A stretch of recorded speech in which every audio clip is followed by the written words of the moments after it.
Saddleback Church is one church meeting in many locations all over the world. Pastor Rick and Kay Warren started Saddleback over 40 years ago in South Orange County, California. They were the first of many to say yes to this vision. Yeah, and because of their obedience to God, millions of lives have been changed all over the world. So let's take a look at how our church family got started. It was 1979. I was 25 years old, living in Texas, 5 months away from seminary graduation, and my wife was 9 months pregnant with our first child. One afternoon, I discovered that the Saddleback Valley was the fastest growing area in the fastest growing county in the United States during the decade of the 1970s. This fact grabbed me by the throat and made my heart start racing because I knew that wherever new communities were being started at such a fast pace, there was also going to be a need for new churches.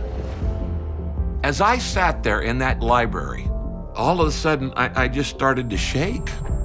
And I clearly felt the Holy Spirit saying, "You're going to spend the rest of your life in that location."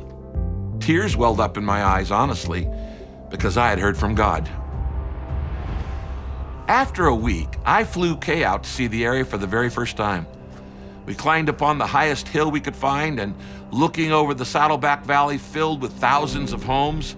And I said, "Honey, I think God is calling us to move to Southern California and start a church with no members and no building and no financial support. And I've never been a senior pastor. What do you think?" And she said, "It scares me to death. But I believe in God. And I believe in you. So let's go for it." I've often thought, how would history be different if my wife had said no?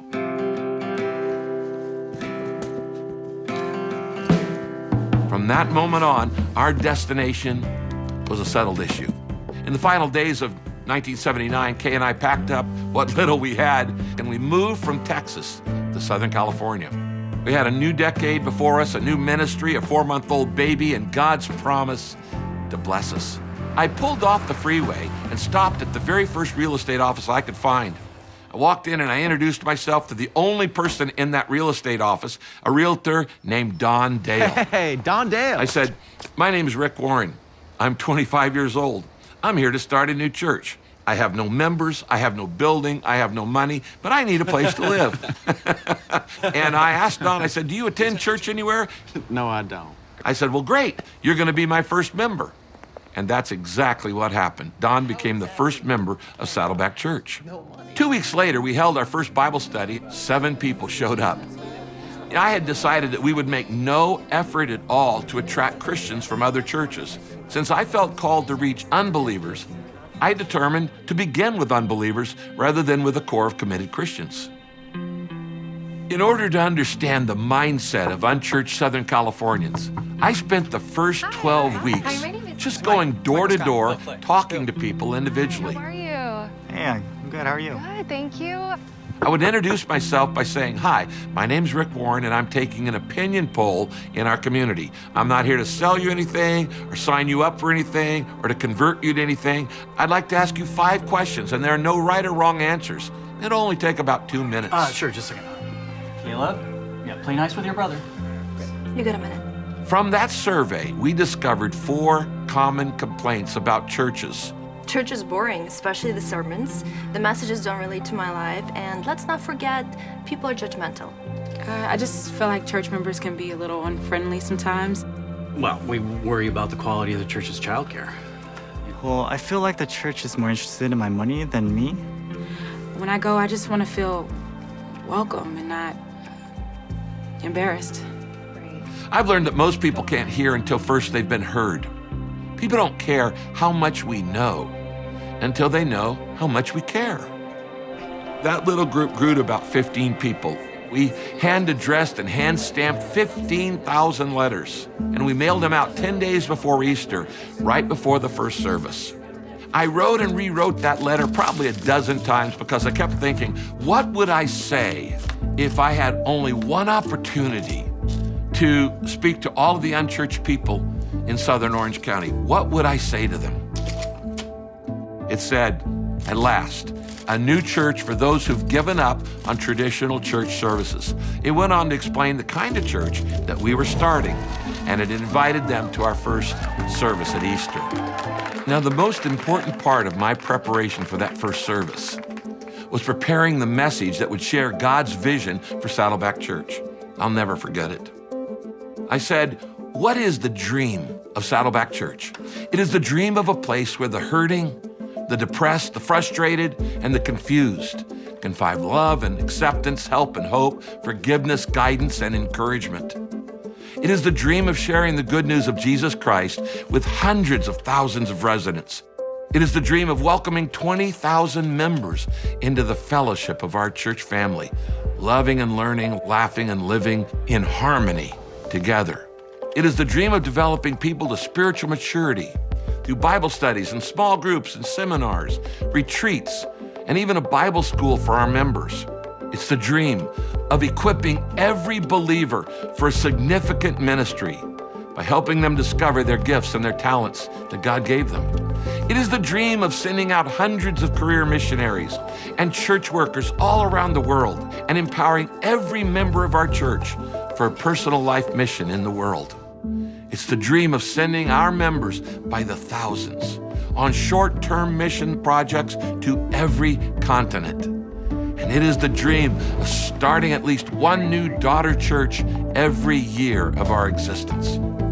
It is the dream of having at least 50 acres of land on which will be built a regional church for South Orange County with beautiful yet simple facilities. All of this will be designed to minister to the total person, spiritually, emotionally, physically, and socially, and set in a peaceful, inspiring garden landscape.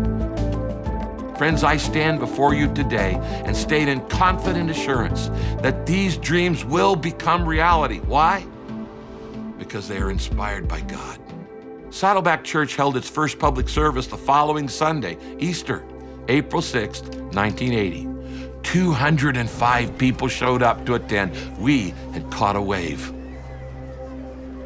I will never forget the feeling of watching all those people walking up the sidewalk with a mixture of excitement, fear, and awe. I said to Kay, This is going to work.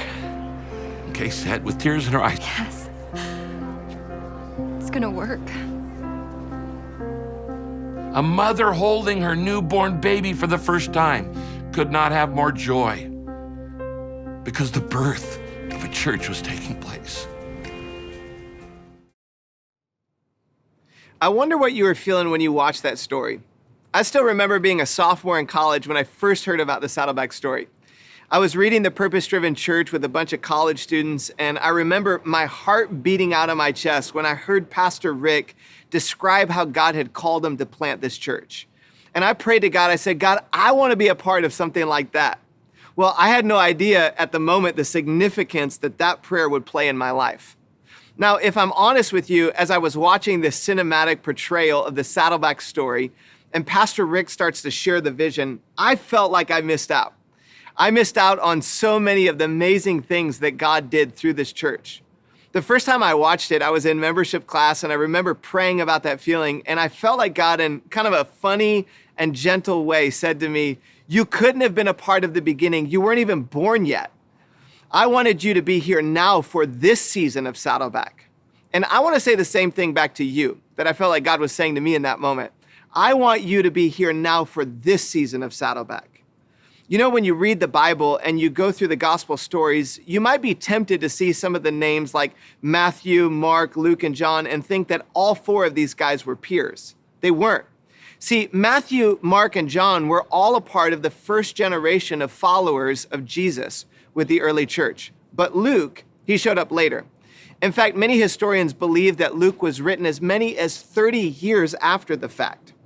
It would have been easy for Luke to think, well, Matthew already wrote his account, Mark wrote his account, I wasn't a part of the original group of disciples, I don't want to do this, I shouldn't do it. Well, aren't you glad that he didn't say that? He went on to write Luke and one of my favorite books of the Bible, the book of Acts. Not only did he write the book of Acts, but he got to experience a significant portion of that book of the Bible, all because he realized that he had a significant part to play in the second chapter of the story of the early church. There is another chapter still to be written at Saddleback Church. There are literally millions of people around our stateside and global campuses that don't know the love of Jesus. There are marriages that are falling apart, people living in bondage and brokenness. There are big problems in our world, from the decay of the family to moral confusion and racial injustice, rampant poverty. All of these require us to stay focused on building God's church. Jesus said, "I will build my church, and the gates of hell will not prevail against it." That's a promise from Jesus to build his church. And I believe as long as we make him and his kingdom a priority, he will keep building his church through us together. When you lock arms with us, you are not joining something that once was. You are joining a movement with its best days ahead. God has great things in store for Saddleback Church. We dream of a day where Saddleback is a church with over 100,000 people in regular attendance, reaching people on every continent in the world, with campuses spread across North America. We dream of a church that is thriving with tens of thousands of students coming each week. A church that is reaching families and continuing to serve and love the communities around our campuses. A church that is known by what it's for rather than what it's against. We dream of a church that ushers in finishing the task of reaching every nation, tribe, and tongue with the good news of Jesus. We dream of a church that is at the core of a movement, with churches reaching within 10 to 15 minutes of every major metropolitan area in North America. We dream of a church that is unified with love, caring for and shepherding people with grace. We dream of a church where people are resourced and equipped to go deep in their faith, leveraging technology and tools to help people where they live. We dream of a church that empowers the next generation of leaders. How cool would it be one day if we had a Saddleback Leadership University that resourced churches all over the world with trained leaders? We dream of a day when there are people praying 24 hours a day around the clock for the accomplishment of the Great Commission and the Great Commandment. These dreams are big dreams, but we have a big God. As we learned from our first 40 years with Pastor Rick, our faith is not dictated by one leader's capacity. Our faith is directed by a powerful and mighty God who is able to do exceedingly and abundantly above and beyond anything that we could think, ask, or imagine. We are the Joshua generation. We are the people called by God to lead the next generation across the Jordan River into the promised land. I want to invite you into the greatest journey of a lifetime. And much like Luke, I want to ask you to say to your soul today, I'm not going to let the fact that I missed the writing of chapter 1 prevent me from being a part of the rest of the story.